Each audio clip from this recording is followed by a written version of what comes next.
Welcome to the Endo Kids Podcast, the podcast where we help families navigate the ups and downs and in-betweens of growing up healthy.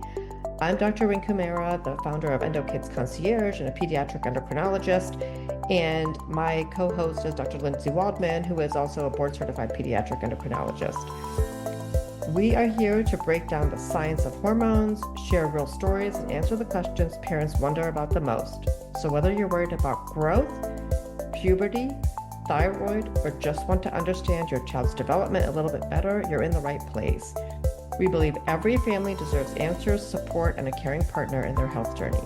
So grab a cup of coffee, get comfortable, and let's tackle this topic together today.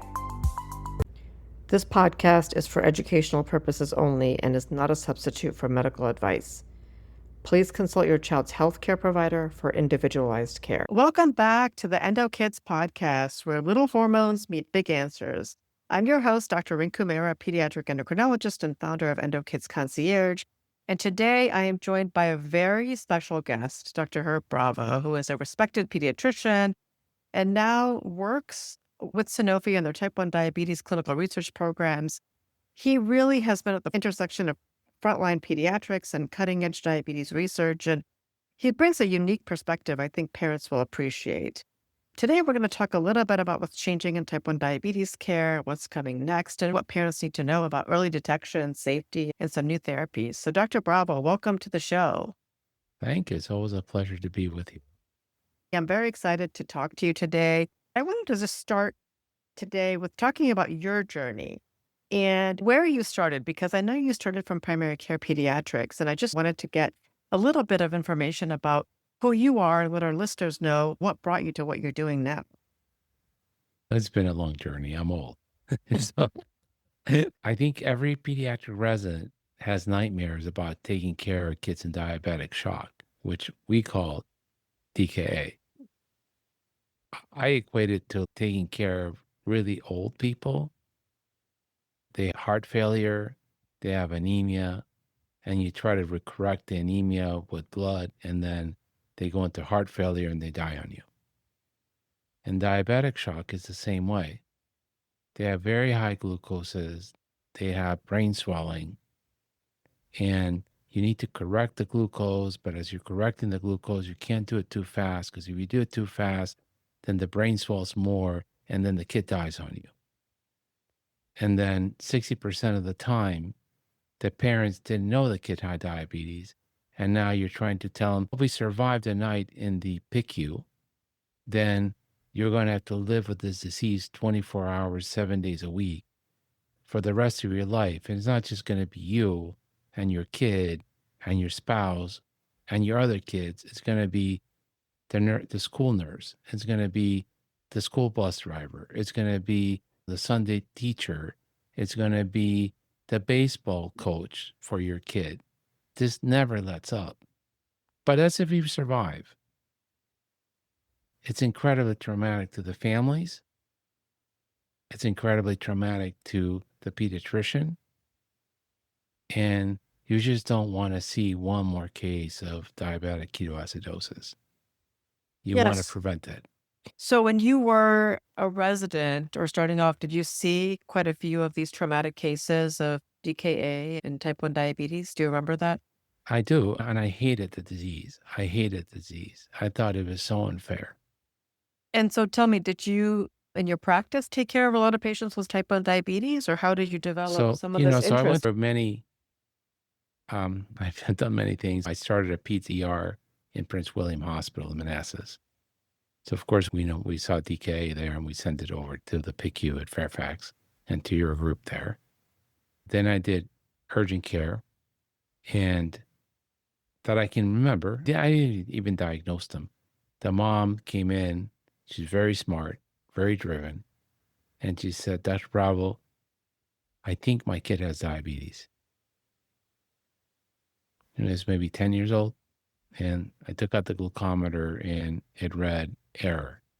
So people who don't know, when the glucometer says error, it means it's over 800. And we sent them over to Innova Children's, and he's now in college. He plays Division I golf. And I've stayed friends with his mother throughout, I don't know, the last 15 years. These are very impactful diagnoses. And then a lady from Sanofi, which I just adore, called me and asked me if I would do a podcast with an endocrinologist in Denver named Kimber Simmons. I really didn't know who Kimber Simmons was. We've interviewed almost 300 doctors. And I'm like, she's a pediatrician. We interview pediatricians. We talk about pediatrics. I'll be happy to interview her. And I was preparing for the podcast. I started reading up on diabetes. This was 2 years ago. And I realized that since I was in residency, I started residency in 89. And today, we now know that diabetes is an autoimmune disorder that has a very long asymptomatic period. I didn't know any of this. And Dr. Simmons said to me, and for those of you who don't know, Dr. Simmons, she's at Barbara Davis Center. Barbara Davis Center is the world premier research and treatment institution in diabetes. They're part of TrialNet. They're part of FRIDA. They're part of Ask the Expert and the Ask Trials. And if that wasn't enough, that now I understood that I can diagnose this disease as early as 9 months. And I can prevent 93% of the cases of DKA just by talking to the parents. And that's what pediatricians do. Our middle name is anticipatory guidance. My job is to protect your kid from having a bad outcome by just talking to you. I also learned that now we have the first disease-modifying therapy that delays the onset of insulin dependency by, on the average, of 3 years and preserves some of your beta cell function. And for those who are not doctors, not endocrinologists, the beta cells produce insulin, and even if you have a tiny little bit of residual beta cell function, your outcomes are much better.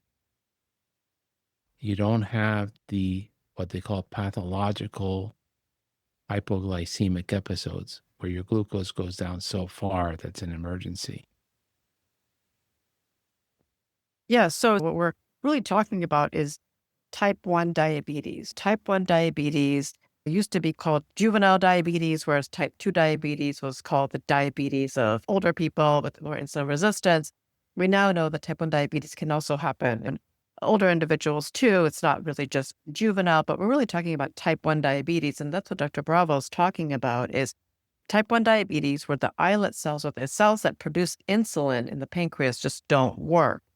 And really what's exciting from what he's telling us right now is that there is research that shows that we can prevent episodes of DKA, what you talked about earlier. Dr. Bravo, let's just take one step back. When you talk about parents not knowing the signs or symptoms, the signs and symptoms of diabetes that I've seen are really kids who are just drinking a lot or peeing a lot, losing weight. And they often come to you as the pediatrician first line. They actually don't come to me as an endocrinologist.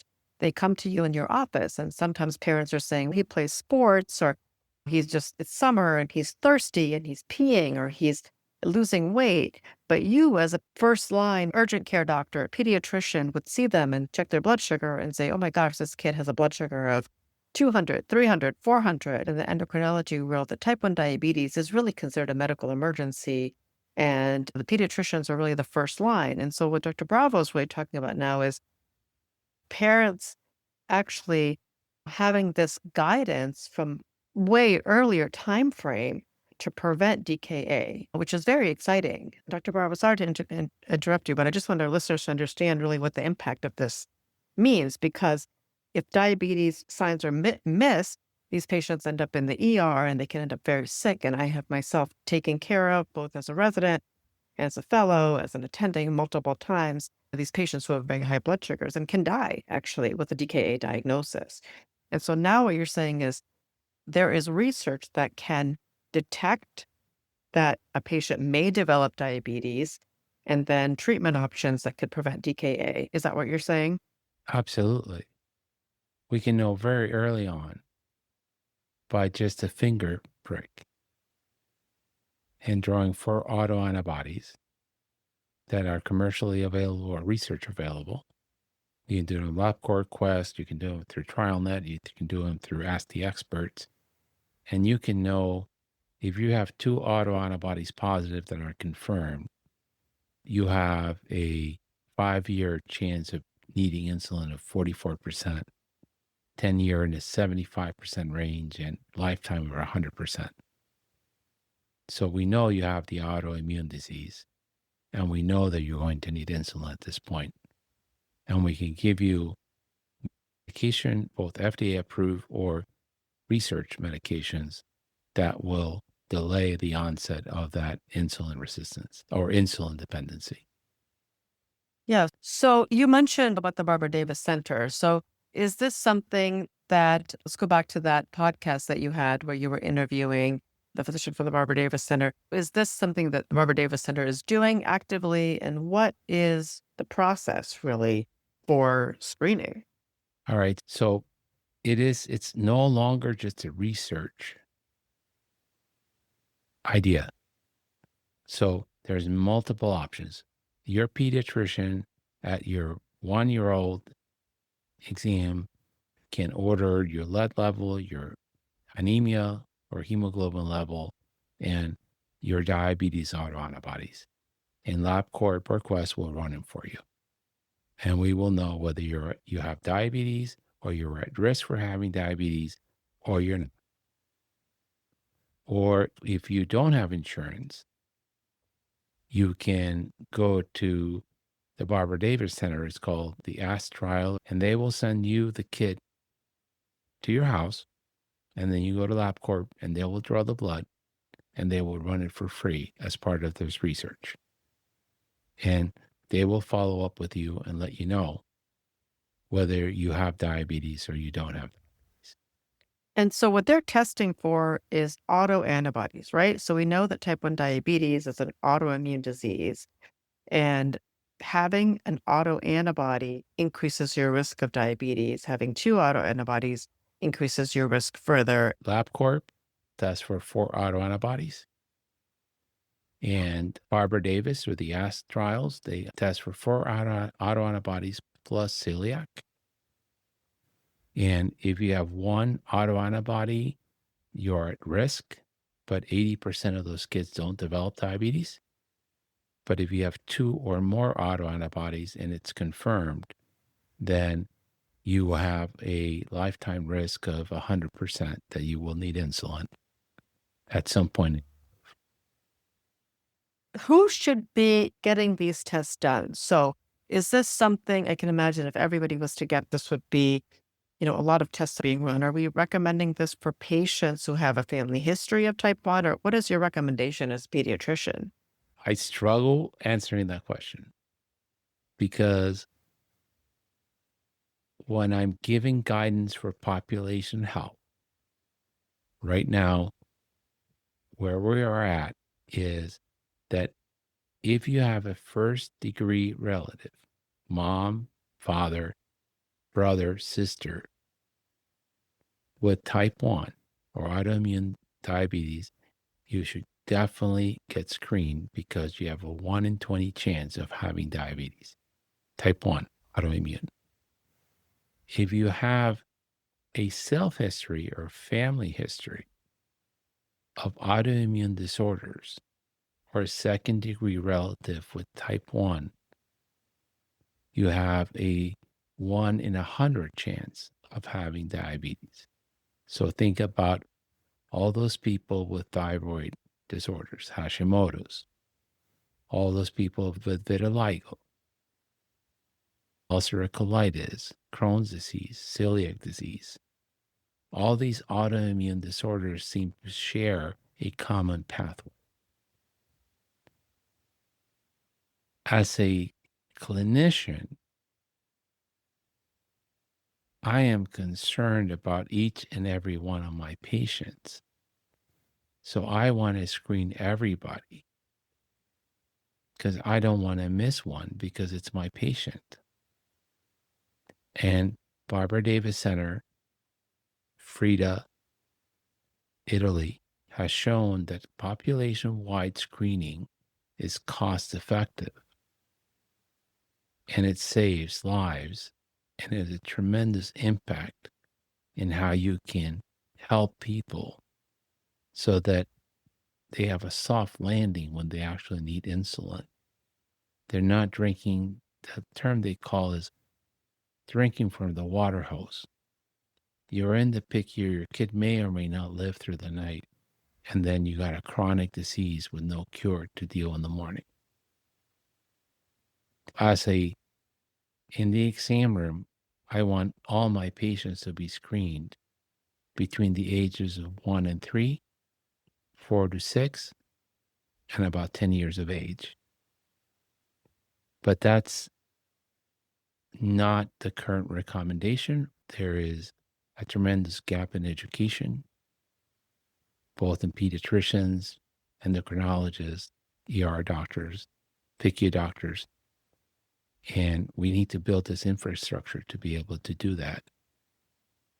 But to me, as a clinician, I don't want you to ever end up in the PICU for any reason. Not a car accident, not a drowning, not a gunshot, not DKA.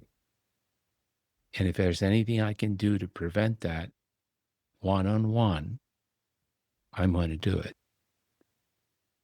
The impact of type 1 diabetes, I agree with you, is monstrous on the families, the parents, the children themselves. And we've made a lot of advances in diabetes care, lots of different types of insulin pumps, CGMs, hybrid closed loops, all types of technology that helps to decrease some of the burden of type 1 diabetes, especially on our young children and their families. The question that I would ask you is, some parents may come to you and say, why should I do this screening? Because my child is otherwise healthy right now. And do I want to know that my child is at risk? And what would you say to them? Is knowing better than not knowing? Or say you have a child who was diagnosed and has 2 antibodies. I'd say I have 2 children, I screened them. They have 2 antibodies that are positive, but they don't have diabetes now. What would be your advice to those families, knowing that they have these antibodies positive, that they could develop diabetes at some point? Okay, so I hate this term, but it's true. You have to meet people where they're at. So from my perspective, if you have autoantibodies and it's confirmed, you draw a second level, you send it to a different lab. They say, yep, you have type 1 diabetes. Just like you may have lupus or you might have high blood pressure. You just haven't had the stroke. And my job as your family doctor is to prevent you from stroking. I'm not going to wait till you have a stroke to treat your hypertension. I'm not going to wait till you have a heart attack because your LDL is 250 to treat you. So I need to know in order to make sure that I keep you as safe as I can. However, I understand, and this comes more often with parents who already have a child with autoimmune diabetes, they can't stomach knowing the answer. And that's understandable. So for those, and this is not consensus guidelines, this is not evidence-based medicine. When they're very young, because the little kids, 2-year-olds, they progress very fast. They get sick, very sick. They're very brittle. The 15 to 17-year-old are not as brittle. The 30-year-old is not as brittle, even with type 1. So if you don't want to know, at least let me get a hemoglobin A1C every 3 months on your 2-year-old.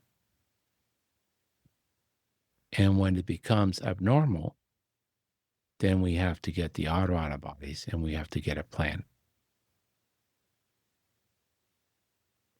Because we have to face the music at this point. Your kid's not, glucose metabolism's normal.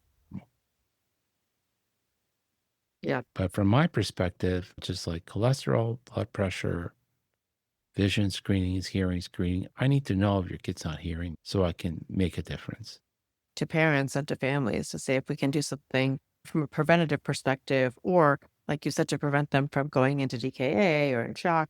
That's part of our jobs as pediatricians. So talk to us a little bit about treatment or options. If you can, give us that information. Oh my God.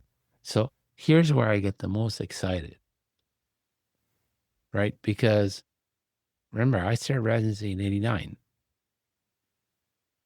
There were no pumps. There was no CGMs. It was just a multitude of shots. Now we have inhaled insulin. That to me is just, it's like science fiction. I never dreamed that we could have inhaled insulin. But we have diplosamab, which is a monoclonal antibody partial activator because it's a T cell disease. And it can delay the need for exogenous insulin on the average for 3 years. And people may not think that's a big deal, but it's a big deal if you don't have to give your kid shots when he's 2 and he may be 5 or 6 before you need to do it. It's a big deal if they're 12 or you don't have to do it till they're 15 or 16 or 17. That's not where it stops. Beta cell preservation is the be all and end all of type 1 diabetes. If you can preserve those beta cells and they can produce just slight amounts of insulin, your outcomes are so much better through your lifetime and your complications are so much less. And this medication has been shown that it can prevent a lot of the damage to these beta cells, so you have some beta cells left. And so the FDA is now doing an expedited review so that this medication might become available for people who already need insulin at the very start of insulin dependency because of the amount of beta cells it preserves. And that's just one drug. People are using verapamil, which is a blood pressure medication, to preserve the beta cells. And there is immune modulating therapies, like for ulcerative colitis or rheumatoid arthritis or psoriasis or eczema. So these immune modulating therapies that are in the research stage, phase 2 trials, and people are hoping that, and then people are talking about something I had never heard in this space before, which is we have kids in remission. We give them, they may only need to do inhale insulin when they're at the Thanksgiving dinner table, but the rest of the time they don't need to take insulin. They have such low doses of insulin that they're really in remission. They're not tied to a pump. They're not tied to a CGM.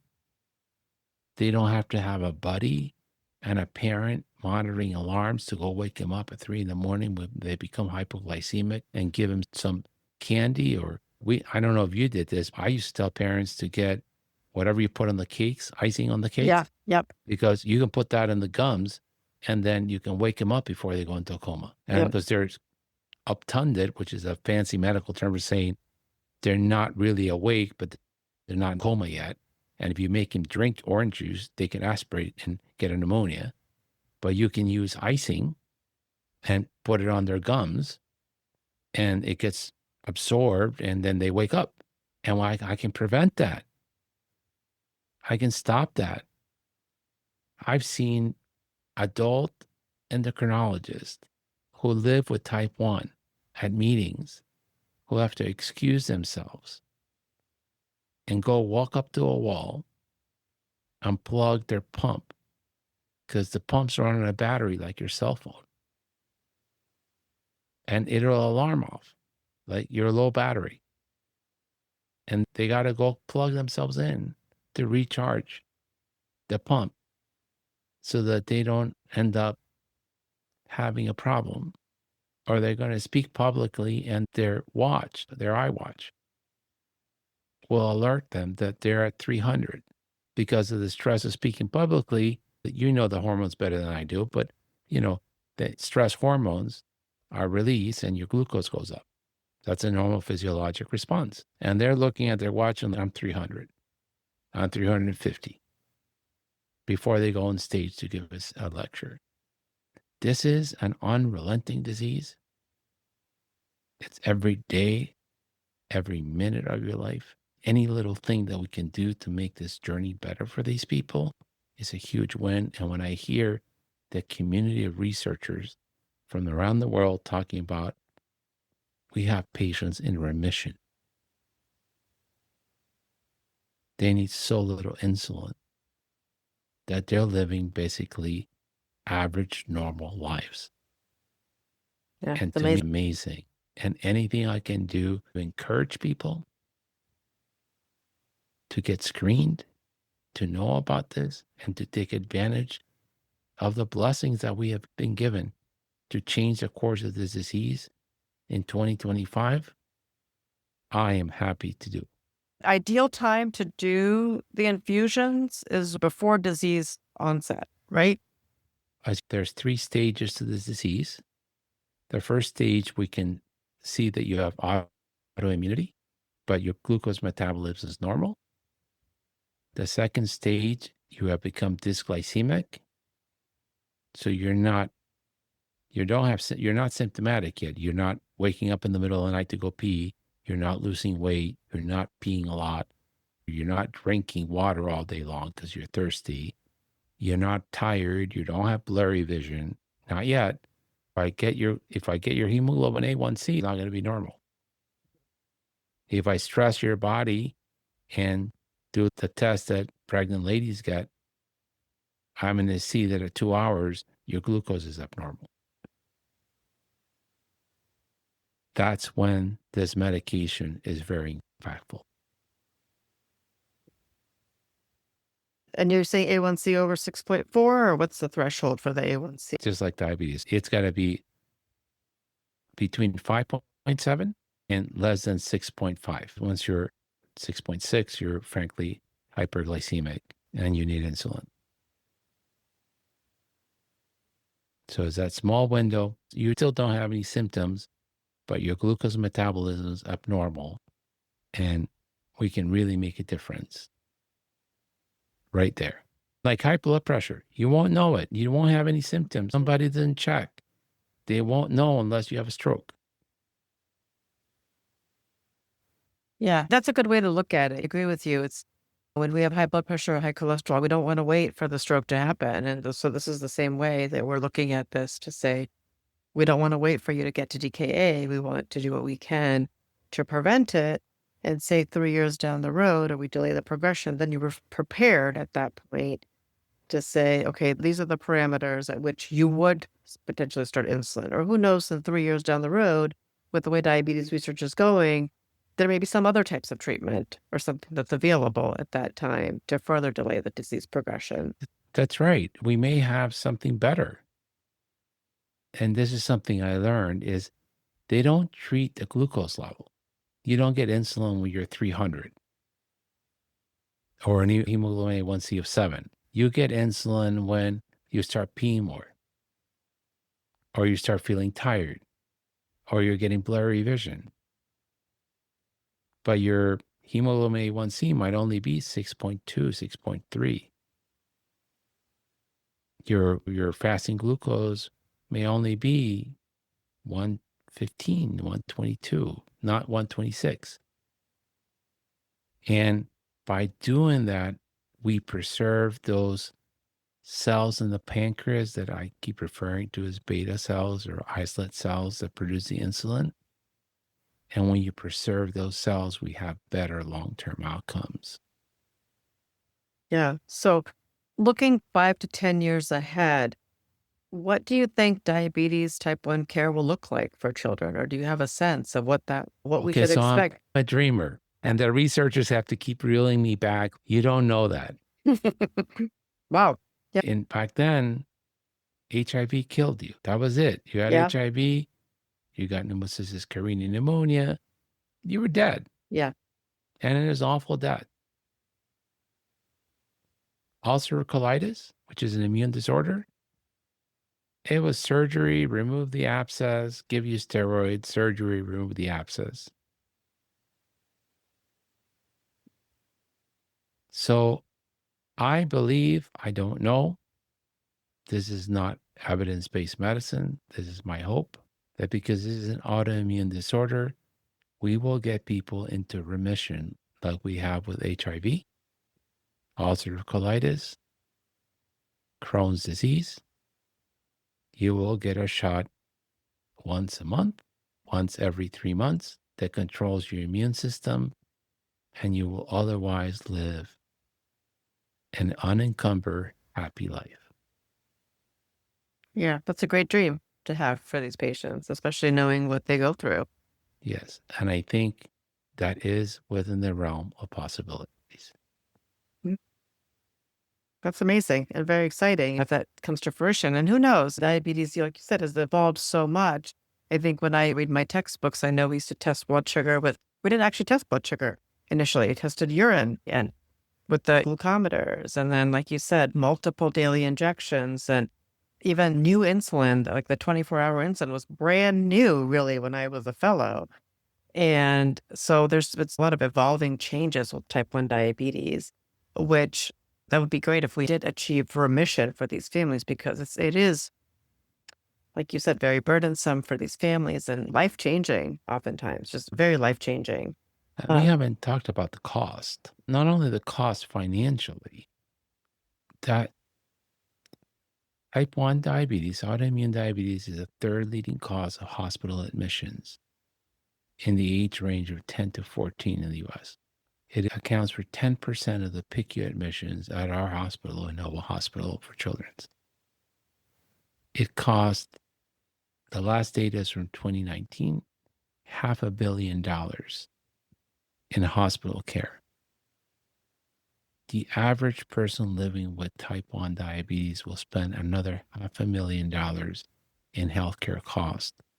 And if you're diagnosed before the age of 10 today, life expectancy is supposed to be 15 years shorter than your peers without type 1. Yeah. And so I think as pediatricians, when you hear this is the third leading cause of hospital admissions, it behooves us to do everything and anything we can to change that.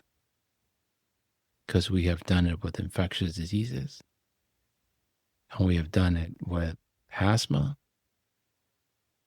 and I think we can now do it with autoimmune diabetes, and we can change the world and really have a huge impact in the lives of these children. Yeah. If there's one message that you wish every parent of a child with type 1 diabetes understood based on what you've seen or what you anticipate in the future, or even your dreams that you had, what would that be? The one message that you want to give to a parent of a child with type 1? This is a tough disease, but there are many people living with type 1 who are thriving and live a joyous life. This is not a death sentence. And the future is bright.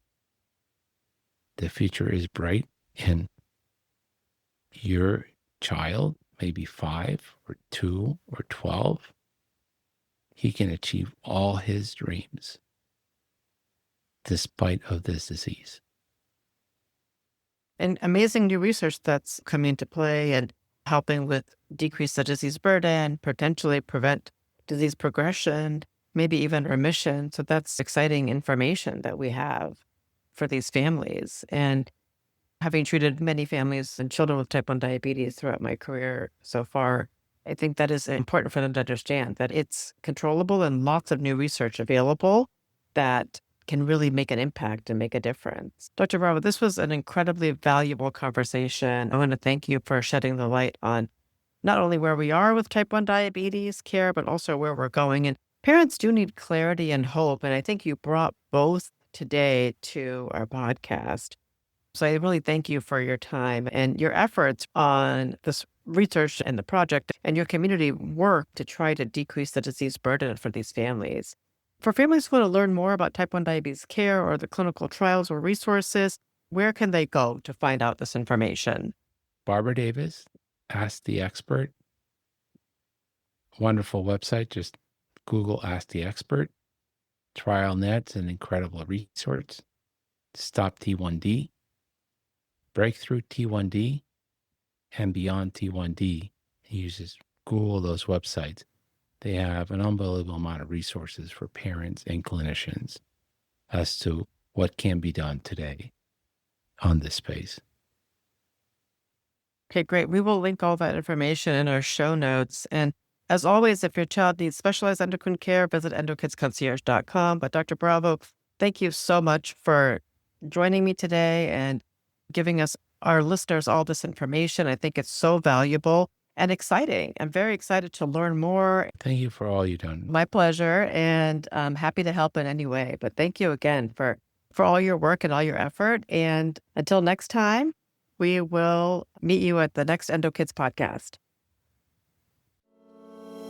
Thank you so much for joining us on the Endo Kids podcast. We hope you're leaving with a little more knowledge and a lot more confidence. If you have questions, stories, or topics you'd love us to cover, please send them our way. We love hearing from you. And don't forget to check out our website, www.endokidsconcierge.com, for free resources, guides, and more ways to connect. You're not alone on this journey. We're here to support you and your family every step of the way. If you enjoyed this episode, don't forget to subscribe to our podcast so you never miss an update.